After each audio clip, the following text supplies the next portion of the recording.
What's up, everybody? Aaron Kindle here with my buddy Bill. What's going on, Bill? Hey, Aaron, just chilling in Tennessee, truly chilling, 22 this morning. So nice. Well, that's cold for Tennessee, but not too bad for here in Colorado. But I'm glad to be here with you, man. We decided to do this podcast with no guest, to just recap our year, do a little bit of celebration. And first, just thank you because you've been such a huge addition. You know, we're about 1 year from when you joined us, and this will be our 24th episode together, which kind of makes sense, right? Bi-weekly for 52 weeks, and we're getting close here. So I'm just happy you're here, and just thanks for joining us. You brought really good perspective. Well, it's been a ball, Aaron, and I've learned so much, because, we'll talk about this, but we've been all over the country, really all over North America to some extent, and places that I don't think about day to day, and it's been cool. It's been a journey. Yeah, and I'll just echo that right back at you because, ever since we met and started working together and talking together, I know I have two things. One, I know more, and two, I actually have a more appreciation for the Southeast. You've shown me places in Louisiana and Mississippi and Tennessee and just Arkansas. Like I didn't know. And so it's cool to just, find that, man, there's really other cool places I should spend some more time at. That's a good thing. It's a great big country, man. A lot of good stuff. Yes. Well, cool. Let's first, like we always do, let's talk about what we've been doing outside. What you've been doing. Well, I finally got into the woods over the weekend and deer hunted, put a couple of does in the freezer. So we're ahead for winter now. About to go do it again. After we tape this podcast, I'm headed to a friend's deer camp on the Hatchie River here in Tennessee just to spend an evening and a morning there. So I'm looking forward to a little bit of camp time. What about you? Good stuff. I love whitetail doe meat, by the way. That's some of my favorite wild game fare. So that's kind of my deal. Invite me, I'll shoot does. So good. Yeah. I think since the last time we talked, I had gotten a bull elk and we finished off our hunting season with my kid and he got a cow elk.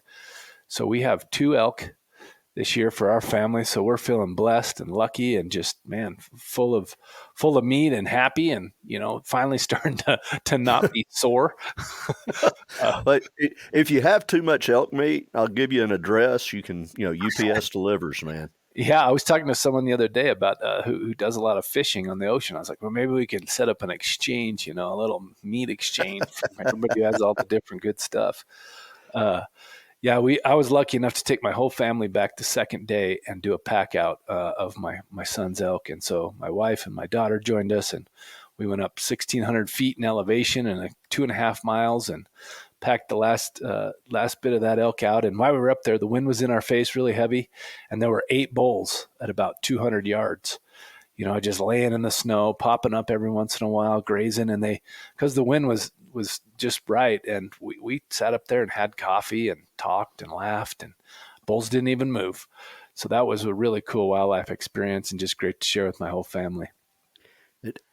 Being able to do that after a successful hunt, and I hate to use the word successful, but y'all obviously killed an elk, and that was the goal. But then being able to sit there and watch those elk, just with no pressure, nothing other than just observing the animals, it just rounds out the experience.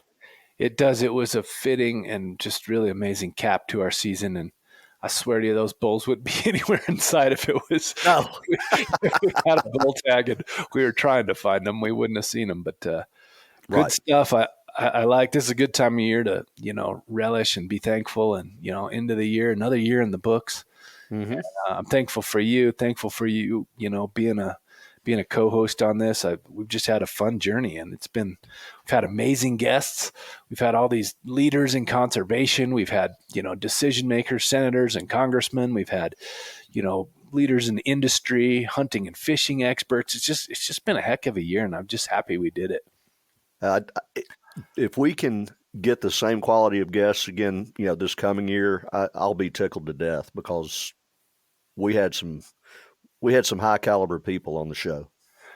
We really did. And, we tried some other stuff too, which was cool. And we're going to keep trying other stuff. I mean, one of the things I was really happy about this year we did was a collaboration with Artemis, our partner program here at NWF, where we called those the CWD Chronicles, and we just unpacked the CWD issue. And it's really timely for a few different reasons. The CWD issue it's not going away, and it seems to be spreading and finding new states, and we sure need more tools.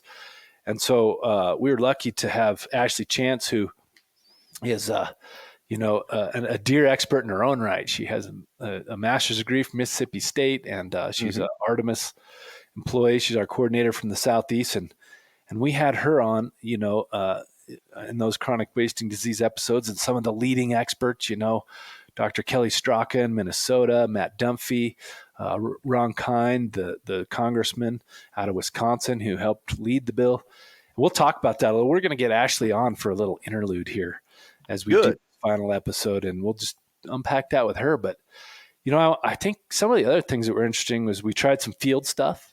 We did a couple of things from Alaska. You did an episode from ICAST with Captains for Clean Water and a couple other folks. ICAST is a crazy deal. I don't know. Maybe you can tell folks, man, that's a thing. It's your kind of sensory overload when you go to that deal. I can't remember the acronym. It's international something, but it's a fishing industry show, and all the manufacturers and magazines and media and that sort of thing. They're all there in Orlando, and it's really cool to get to see everybody and see all the new equipment. That's always fun, but more than that is seeing all the different pros and conservationists and organizations that are there, and you get caught up with folks. And after the last few years, anytime we get together is good. Yeah. And you did a cool podcast there and talked about some issues happening in Florida, which are, again, another, here you are taking us all the way from Florida. And then some of our episodes took us all the way to Alaska. Northwest. Yeah. So we're pretty much covering the span. And that's one of the cool things I really appreciate about how we grew this year. Right. I think the other thing that's cool that we have on our horizon here is, we're going to do a few more things to improve our content and make it more dynamic and just get people involved a little more. We're going to give our listeners a chance. Our subscribers I think we got about 60,000 strong, and our subscribers out there, we're going to get those folks a chance to check a survey that we're going to send out. Take 5 minutes, but give us some input about what you want to see, what you liked, what you didn't like. Do you want to be able to ask questions, or who should we have on? Those are all cool things that I think will just make it more fun and new. And we're going to do some more field stuff too. You and I, by the time this records, you and I will have been in Bozeman, Montana together at the National Association of Sportsmen's Caucuses annual conference, and that's put on by our friends at the Congressional Sportsmen's Foundation. Mm-hmm. Legislators from all around the country in the Sportsmen's Caucuses come together, discuss issues, legislative outlook. There's some cool field trips, and you and I are lucky to go, and we'll grab some people, and we'll have absolutely. I'm just wondering though, Bozeman in December. Well, right now it's been a pretty cold one up that way. I know my folks are in northern Wyoming, and they just had to go to Billings the other day, and they said it was below zero the entire time, and the roads were just crazy. People off the road, and so hopefully we get a little bit better streak than that. We get there safe and sound and all good. Well, I will not be able to make this work with just a carry-on bag. I can already see that. I need some insulated garments to tag along. So, yeah, well, we'll look for that. Look for those when Bill and I will be together. You'll probably hear a little bit more energy in our voices because we'll actually be talking to one another. I'm excited to hear back from the subscribers on what they want to hear and what they'd like us to do, what they like and what they don't. Because obviously you sit up here and you do what you do, but you're like, okay, I know what I like. I love to hear what other folks like to hear as well. Yeah, and I think I should say we have heard some pretty good feedback, and the addition of you on this has been really good, and folks have been liking that. And we hear once in a while about a topic, or sometimes people tell us, oh, that guy didn't know what he's talking about, or this guy did, or it's always fun. I'd rather hear even, we're full of it rather than nothing. So Yes. we'll be looking forward to hearing from our supporters. We'll tell you how we're going to do that. We're going to get out a survey, and as we wish our listeners just, happy holidays, happy New Year. It's a good time to take stock, and we'll do that. And let's just kind of go over the year, Bill, because I think we both learned some stuff. Absolutely. And I want to just kind of go back through that and help our listeners, just remind them of all the cool, fun content that we'll do. And, and then we'll little cliffhanger here. We'll leave you with kind of some of the stuff we're going to be looking to do in 2023. But the first episode we did together, Bill, was with the fella named Greg Fitz from the Wild Steelhead Coalition. And he kicked us off. And I think that was like last November. It was about a year ago, as we said in the beginning. Mm-hmm. And what he wanted to talk about was the plight of steelhead. And it became kind of a theme, right? Because anadromous fish in the Northwest, salmon, steelhead. I mean, you and I just learned so much this year. I mean, I kind of knew, but man, I learned a lot more. Yeah, I grew up, my father lived on the West Coast, so I spent time out west. I loved to trout fish and that sort of thing, and I always read about the salmon runs and the steelhead runs and all, but I really didn't know anything about it, and I hadn't talked to the people there, and all the issues going on in the Pacific Northwest is just, I mean, it's kind of like when I look at Louisiana, it's a hot spot for conservation issues right now. Yeah, it is a hot spot. And this Northwestern stuff is just, boy, like, one of the things about anadromous fish is abundance, right? If there's anything you can kind of use to describe, we've all seen those pictures of these rivers that are just running red, right? Yeah. And that's how it's supposed to be. And it's kind of normal. And so people, you can see a picture of that today of some, you might see cohosts, you might see kings, you might see different places at different times. But that abundance, even though it looks like a lot sometimes, is still a fraction of what it was historically, at least for different runs. That's another thing that was interesting to learn more about is, 1 year the coho may come back well, but the kings won't.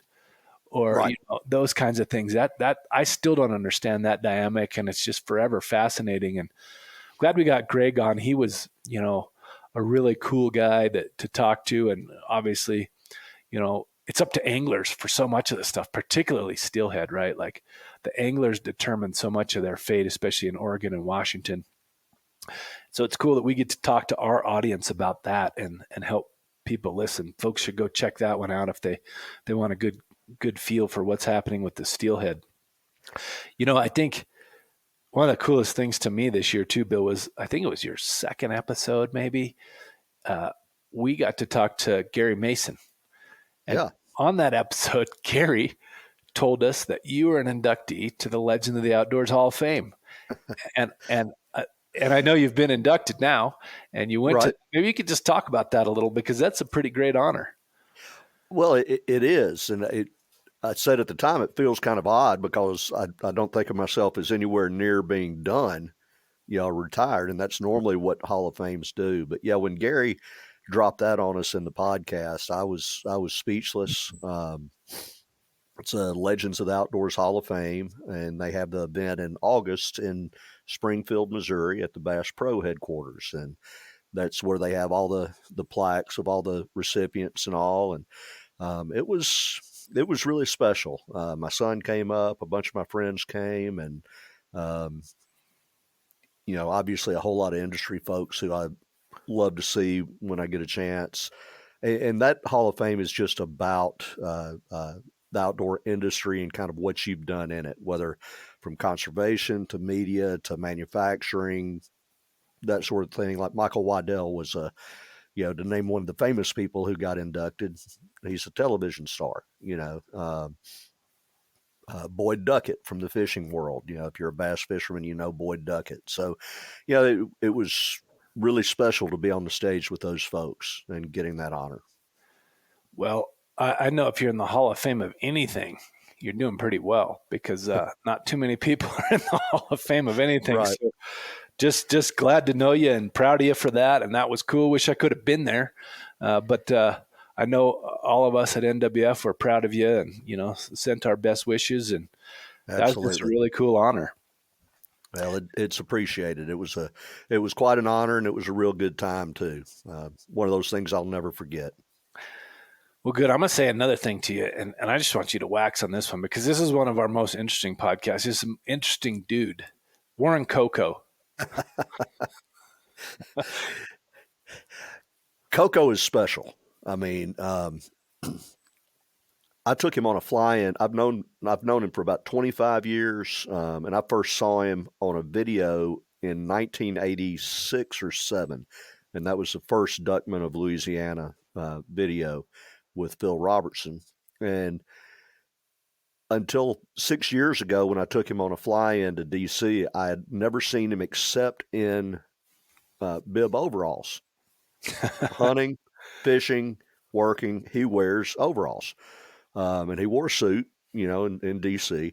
But when you get around the guy, he's a student of everything he touches. Whether it's his manufacturing techniques and all. I mean, he's built all of the jigs that he uses to make boats. He built himself and learned how to do it himself. He tests salt parts per million at his marsh in Hackberry every time he goes. And he can tell you, if I called him tomorrow, he could tell me 2 years ago in March what the salinity level was in that marsh. Wow. Off the top of his head. He's writing a book about his life experience, but he's also a guy who, when it comes to conservation issues, he's been super active in Ducks Unlimited, well over $1 million that he has raised for them. Then with us, he's been there whether it's to write letters or do fly-ins or make phone calls or even do some public speaking at meetings about some of the issues in Louisiana. So a really special person. Glad, proud to call him a friend, and glad we were able to get him on the show. Yeah, I knew you'd be able to wax on him pretty easily. He's a fascinating fella, just obviously smart as a whip, and down home dude from from the bayou, or I don't know if it's the bayou. The terminology's wrong, Bill. The swamps, the bayou. That's my Western sensibility coming in. Sorry about that. Bayou works. Bayou works in Louisiana. We'll call it that, and then just an innovator, right? With those boats, change duck hunting. And for folks who haven't seen that old video with Phil Robertson there, it was in the links of our show notes there, so you could go check that one out on YouTube. Those two young fellows back in the day getting after ducks, so shooting old Browning Auto 5 16 gauges. Yes, Belgian sir. 16s. We also had an author on the podcast, Ron Rohrbaugh. Ron. Yeah. And he actually read a section of his book, which was cool. We've never had I don't know that I've even heard a podcast. I've heard some different, radio interviews and different things where people read part of their book, but we actually got a chance to have the author read his book on our podcast, which is fun. And Ron's a cool guy up in the Northeast, spends a lot of his time, uses all the parts of his deer, makes clothing and hats, and just a cool guy. If you get a chance to check out his stuff. I have enjoyed following him on Facebook ever since the show. I didn't know him before, and now following him on Facebook and seeing all this stuff that he does is fascinating. That's been one of the growths of the show to me is I've met all these people, and now it's like I see what they're doing every day. Yeah, and thanks to Mandela Van Eden, our comms person who met Ron at a outdoor writers conference. I'm pretty sure that's where they met. And she introduced us, and next thing you know, we had him on telling his story. You know what else we got to do this year? We got to play a game kind of like Where's Waldo, but is Where's Ronquest? Yeah. We tried to get Ronquest on a couple times, and we thought we had him scheduled. You and I sat there. We decided, we're going to record it anyway. Yeah. Jimbo's an old friend as well, and it just – I wondered if we would ever make it happen because he missed it one time. I forget what the issue was, just, scheduling, he scheduled wrong. And then he had some technical issues, which we've had. Sometime we ought to do a show just to explain to listeners how many issues we've had sometimes trying to get this done. But then we got him. Yeah, the internet is always the lowest common denominator in any of this stuff. We did finally get him.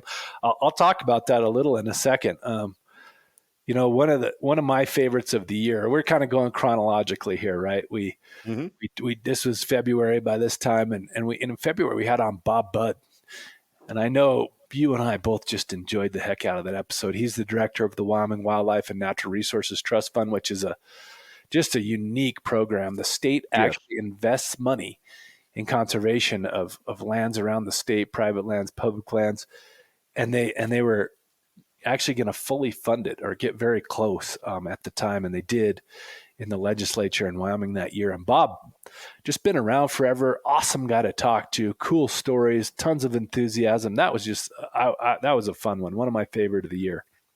I agree. And anytime you get to hear about a state really taking ownership of the issues in their own borders like that and funding conservation, it's exciting. It really is, and that's my old stomping grounds. I'm a Wyoming native, so I really appreciate hearing about the conservation efforts up there, and that was a fun one. And then after that, we brought on Alex Harvey, he's a guy doing excellent forestry work down in the South, and he's also involved in about every conservation cause I can think of. He's on multiple boards. He's involved in a lot of different causes. I've enjoyed following him, and just a great dude too. He's fun to talk to. Good person. Glad we did that one. And then I don't know if folks remember this one of my favorite too, because we worked on it so hard with Casey Stemler. And Casey works with the U.S. Fish and Wildlife Service, and he's the guy in charge of implementing Secretarial Order 3362. If folks may remember what that is, I think it was. Ryan Zinke signed that during the Trump administration, and it's basically really get some resources together and put some focus on big game migrations across the West and connectivity. We work on that a lot. We have our buddy Jeremy Romero who does that, almost exclusively for the National Wildlife Federation. Right. And Casey's just a great dude. I've known Casey for quite a while now. I always love talking to him. He's fun to talk to. He's entertaining.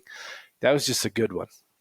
Both of those were great. And interestingly enough, my Mississippi River work, because of it, I've continued staying in touch with Alex because he has a lot of stuff going on right down there in the Mississippi River Delta.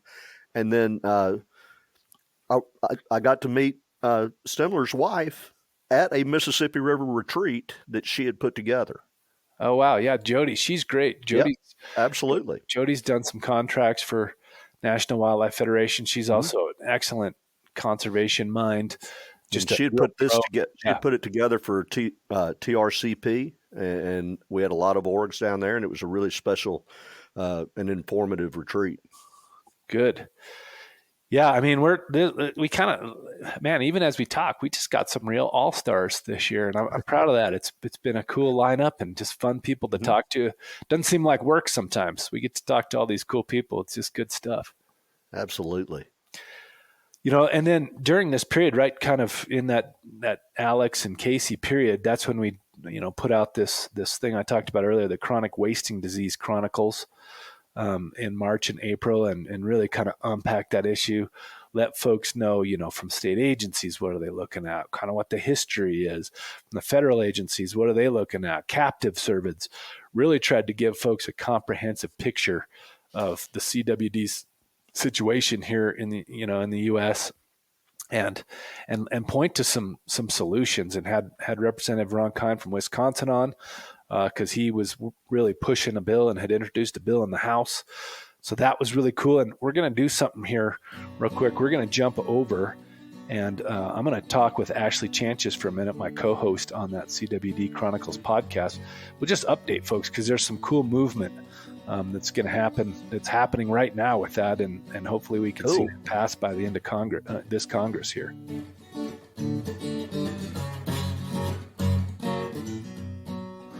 Hi, Ashley. Thanks for joining me here. I just want to take a minute to recap. We did a 6-part series about CWD in early to mid 2022, and here we are recapping the end of the year. What are you feeling about CWD now that you've had a chance to reflect on that series we did and all the developments that have been coming along? Yeah, I mean, I think, it's interesting, even at least one, if not more, of the people that we talked to for the series, like I know the example of Minnesota comes to mind. Right after we recorded, they found some positives in wild cervids in new areas of the state. And I know that's happened for a number of places around the country in just a short time. And so there's a little bit more, I guess, a feeling of it's, we don't know everywhere that it is. Its spread is farther than our current perception, but there's also a lot of hope, I think, especially with hopefully the passage of the CWD Research and Management Act, that we can, get some more momentum behind building tools to fight this. Yeah, I think if anything, it's even more urgent. We see the proliferation and the spread, and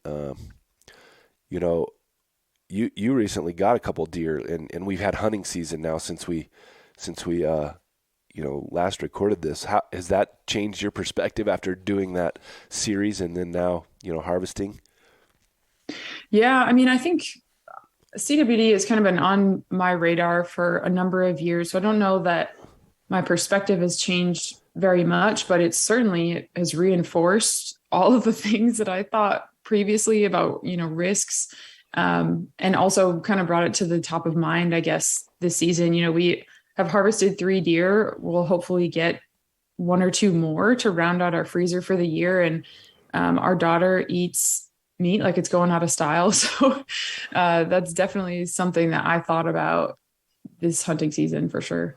Yeah, and my family harvested 2 elk. We got both of them tested. We're still actually waiting for the second test. But yeah, and I think it just is a good reminder every time. It's kind of interesting to have to worry about that stuff while you're out there, or think it could be detrimental. And let's talk a little bit about this bill, because the bill, the CWD Research and Management Act that you mentioned, it's passed the House with flying colors, got through easily. We're looking for a few more senators to okay the pay for part of it and sign off on this unanimous consent so we can get it to the president's desk. We're hoping to see this passed by the end of this Congress, which, as folks know, there's not much time left. We got mere days of this Congress left. So for our listeners out there who still want to help, on our social media, NWF Outdoors social media, we have the Capitol switchboard number. You call that number. You just ask them to connect you to your senator's office. Just say, we really want to see this thing pass. It's important to us, and we need to do all we can to combat this disease, and that'll be helpful. So anything else you want to leave us with, Ashley, as far as the series, anything you're thinking? I think it was a really cool, side project. I enjoyed collaborating with you, and I learned a lot myself, and I hope our listeners enjoyed it. And we'll put a link in the notes here to help folks go back and take a look at that if they'd like.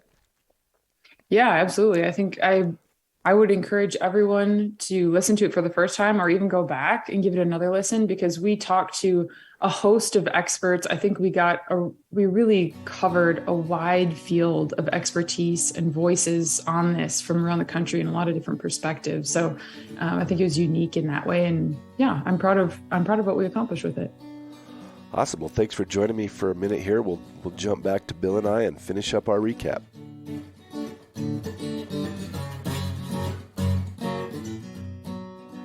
Glad we got to do that short piece with Ashley there. We have real movement on that CWD bill, and hopefully we'll have that bill wrapped up and signed by the president here shortly. Bill, you got a chance to listen to that a little, and you know about CWD. You're dealing with it in your states.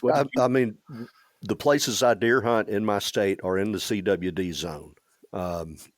So obviously it's something on our minds all the time. And historically, I haven't been a big deer guy, although a deer hunt. So it has been very interesting to listen to this stuff and learn more about CWD and kind of what we're looking at and what maybe some solutions are going to be, and also be able to share that with friends, because I have people all, and I know you get this too. Well, you work for National Wildlife Federation. Surely you know everything about CWD, so tell me this, and the CWD Chronicles have at least allowed me to sometimes be able to answer that question. Yeah, we'll put a link in the show notes there. It's a 6-part series. If you really want to kind of walk away from something, if you got to drive or something, or, you can break it up. But if you really want to walk away kind of knowing what the heck the scene is with CWD in our country right now, that's just an awesome go-to resource. We got the experts on there. Huge thanks to, Matt Dunphy. He bookended that. He's one of the leading experts in the country. Bookended that. I still call Matt and pester him about stuff with CWD and beyond. He's an awesome sportsman and conservationist in his own right, and really appreciated having him on that. At that same time, Bill, we finally got Ronquest on. So we found we found Waldo. He made a surprise announcement about his career too, which he's one of the big players in the waterfowl industry. Maybe you could talk about that a little bit. Yeah, Jimbo has, when I first met him, he was a duck guide in Arkansas back in the early to mid 90s, and did some work for Rich and Tone and different people. Then all of a sudden he started filming for Rich and Tone. Next thing you knew, he was the producer of RNTV, and the guy he blew up, and as he is understandable when you get to know him, is just a great personality, great on film, and he actually not only is a great hunter, but he really cares about the resource, and the awards he's gotten from, say, DU and Delta and all, show that. But yeah, Jim had been with Rich and Tone for 24 or 25 years, and a long time. Announced on the show he was leaving Rich and Tone and going to Drake Waterfowl to work there. So that was an exciting announcement, and I'll tell you what, it shook me up almost as much as that announcement from Gary Mason. Oh, well, you're being humble on that one. I don't know, but anyway, we got to spend some time with Jim too. About this time last year, early December last year, I went to his place and saw his amazing Sitka spread that he had there and all his decoys, and was gearing up for a huge day waterfowl hunting the next day, and helped us out with a little different project we're working on. In that same time, we had another person from your neck of the woods, even though he lives kind of in my neck of the woods now, and that's Jake Latendresse. Yeah. And he's a professional, cinematographer. Told us a fantastic story about how he got into photography and videography. One of my favorite stories I've heard in a while. One of your good old buddies, and you even have a story about him here from recently. Yeah, Jake and I, of course, go back and forth a lot, and he just completed an Everglades video for us. But I saw something posted on Facebook late yesterday about Tennessee. And so I sent him a text, said, "Wait a minute, are you in Tennessee?" He says, "Yeah, I'm at Sugar Tree." And I said, "You're less than 10 minutes from me." And that's where his old family property is, that he's hunted since he was a child, but he has not killed a deer there in over 20 years. He lives in Colorado, and he doesn't get back here much. And he has some kind of traditional bow. I won't pretend to know what it was. He called me right before we started the show, and he'd killed a 6-point this morning, and he has killed 200-inch deer, and he said this 6-point meant more to him. He was sitting in a tree that he sat in when he was 12 years old. Wow. And he said, so this deal, it's just amazing. The emotions were really special. And you can tell Jake's that kind of guy. He really feels deeply when it comes to the outdoor world. Yeah, you heard that on our podcast too. He talked a couple of different stories about his dad, and, it was even emotional. I appreciate that, right? A visceral humans that live like that and think like that. And he's an interesting connection to me too, because, I went to high school in Fort Collins, Colorado. That's where Jake lives. And he has a little place there, hole in the wall, right in downtown Fort Collins, called Town Pump. Yeah. I sat in that place many a days and had a fresh, frosty, and never knew Jake. I mean, I'd seen him in there, and actually, seeing him again, it was like, man, I know you somehow. Then through you, and, here it all goes. Now, you remember when we were at Ronquest's place, the refrigerator in his shop had Town Pump stickers on it. And you said, that sticker. You're like, what are these doing here? And I just started laughing. So this stuff is almost incestuous at times, it seems. Yeah, well, let's call it symbiotic. That's what it is. Well, those were really fun. And, I just thinking back about it, I realize how cool it is. We get to talk to all these people. And then what another great honor. In late April, we had Senator Martin Heinrich join us, which is a great honor. Senator Heinrich is probably one of the most consummate sportsmen in all of Congress, hunts all the time, fishes, travels to do those things. I know when he gets back to his home state, he fishes as much as he can, hunts, I know. And he is also one of the big champions of probably the biggest NWF priority right now, the Recovering America's Wildlife Act. Right. And we got a chance to let him tell us, why he champions that, why he cares about it so much, kind of the process that it was in. Again, kind of like the CWD bill, we're hanging on pins, sitting on pins and needles here, hoping to see RAWA, as we know it, pass, right. before the end of this Congress here in December. That was really cool. I tell you what, I don't know how you pulled it off, because getting 5 minutes from a senator, even when you're in D.C. and can walk in the office and just talk to them, even getting a few minutes is seemingly impossible a lot of times. So that points how much he cares about that legislation. Yeah, and he's been really gracious with his time. Good dude, friend of the sportsman, friend of sporting conservation. I'm honored, and I'll see him again one day, and I'll thank him again, and maybe we'll have him on again. Then gotcha. Bill, I think back to what we talked about earlier, from April to October here, just a month or two ago, we had multiple other podcasts regarding salmon issues, as we talked about in the beginning. We had Brian Kraft of the Alaska Sportsman's Lodge. He talked about Bristol Bay, home to the biggest salmon runs remaining left on Earth. We had Brian Brooks and Aaron Lieberman, who are in Idaho. Brian is the executive director of IWF, and Aaron is the executive director of the Idaho Outfitters and Guides Association. And they talked about the Snake River dams and some of the push to get those lower Snake River dams removed to help salmon recover in the Columbia River Basin. And then last we had Mitch Friedman and Jared Erickson from Washington talking about transboundary mine, which again also affects salmon and a bunch of the work that the Colville tribe that Jared is the chairman of, all their work and just multiple watersheds up there. And, you said many times that lots of this salmon work was new to you. Reflect on that a little. How do you feel after kind of knowing all these myriad issues?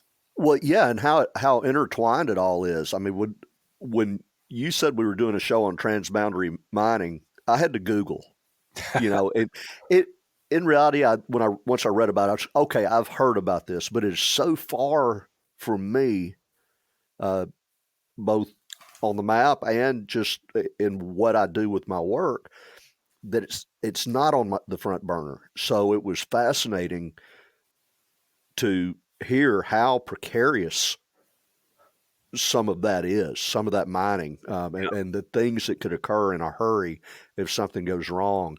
And then just all of the salmon and steelhead runs and the rivers and the dams, how these things have just slowly chipped away at the populations. And there are a lot of people who care and are trying to fix it, but it's an uphill battle. Like, and I don't know if if our Northwest was the greatest runs on Earth, they had to be one of the greatest runs on Earth. And, there was salmon clear down to almost Los Angeles, right? Back historically. And now they're creeping up to where there's barely any salmon anywhere in California or Oregon. Oregon's still got a handful. Washington, the more north you go and the more kind of conservation work that's been done in those watersheds, the better off they are. We've got climate issues, we've got dams, we've got development. I mean, they're kind of really facing the gamut, and just a fantastic species. I can't imagine thinking of life without them. It would be a sad, sad day for the world. And glad we had those folks on, and, we'll continue to talk about that because that conversation is certainly not over. No.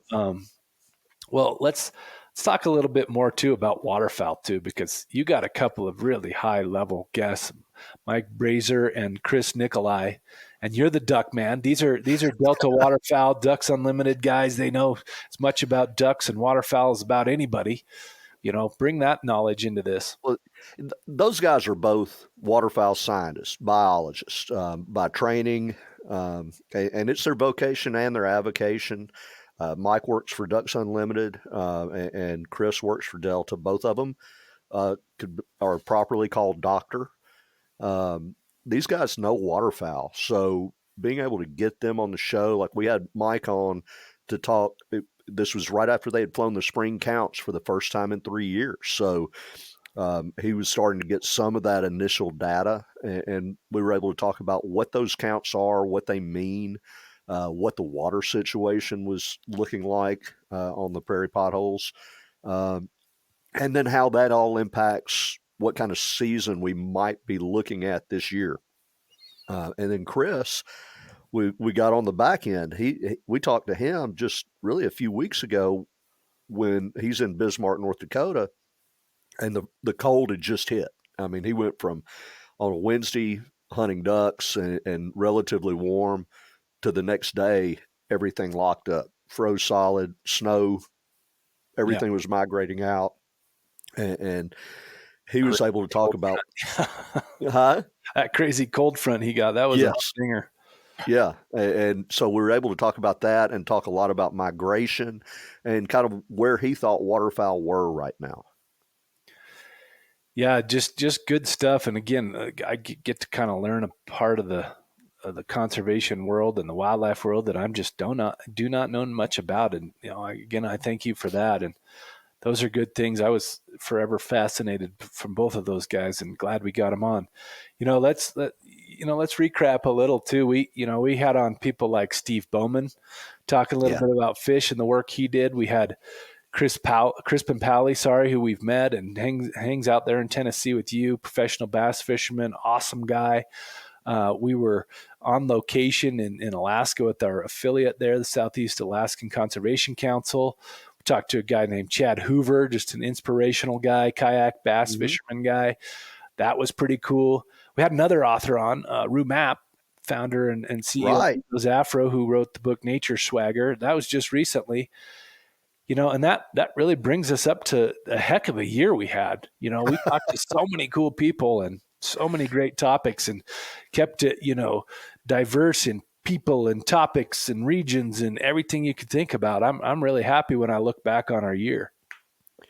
Me too. And it's been heartening how many people have reached out to me about a show that maybe I wouldn't have thought was their interest, and then boom, that show really got me, whether it's Rue or Bowman or whoever. Something about it, with these great guests, there's a message that a lot of these folks have that can prove helpful and and they're inspirational. Yeah. And I'd be remiss if I didn't talk about one more topic, especially policy-wise here. We had a really interesting conversation with David Wilms of Wyoming and Mike Butler of Tennessee about the Pittman-Robertson Act, right? And there's a thing called the Return Act, and I'm not going to try to remember what that acronym means right now, but it was introduced by Representative Clyde out of Georgia. And it basically goes a long way towards repealing the Pittman-Robertson Act and really changing, the way those excise taxes have worked for 80 some years now, and was seen as a real threat by the sporting community. Pretty much every conservation sporting organization you can think of rallied against it. The thing's not dead. I mean, it died during this Congress, but there's a chance we see it again next Congress. And just I'll give you a chance to talk about it, Bill, but just a kind of don't let that die in your mind, right? That's a threat, and we need to stay vigilant and diligent and be ready for that next Congress. Yeah, that thing just hit all of us out of left field. Like, where is this coming from? Because no one gripes about Pittman-Robertson. We're the ones who wanted it. Our forefathers in conservation and sportsmen who hunted, they wanted Pittman-Robertson because they saw what was coming if we didn't fund conservation. And all of us realize how incredibly successful it's been and the need for it to carry on. And then this guy he just didn't get it, I guess. And he managed to get some folks to sign on with him. And I was so happy to see how many sportsmen and organizations got loud over it. Yeah. If we were that active in every other conservation issue, there'd be no telling what we could get done.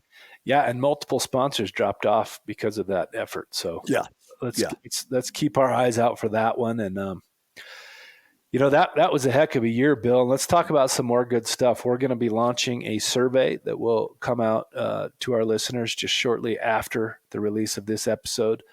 Hopefully take about 5 minutes.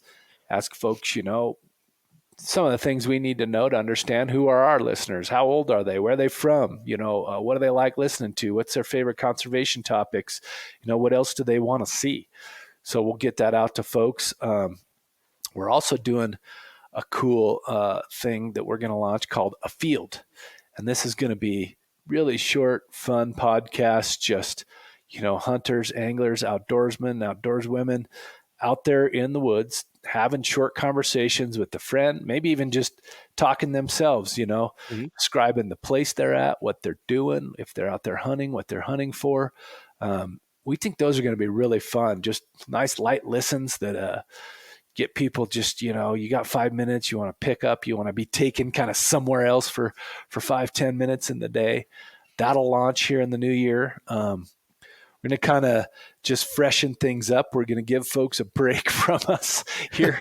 We'll launch this one on December 2nd here, and then you won't hear from us again until about February 2nd or so. We'll give you a couple of months to do that survey, catch up on all these old ones, get some time with your family, get out there outside, and look for us again in the new year. If you're this part of the country, we're giving you time off to hunt. Yeah, and I mean we still hunt here. I'm mostly a big game guy, and there's still waterfowl seasons going on. Mostly moving to the river now because the lakes are all pretty well frozen, all the standing water. But I'll get out for some float and blast on my local river here pretty soon. But finally, when I get done processing all this elk, that's a lot easier on your knees than packing out elk, Aaron. Yeah, it's fun to just float down the river till you find some ducks, and when they pop up, grab a couple.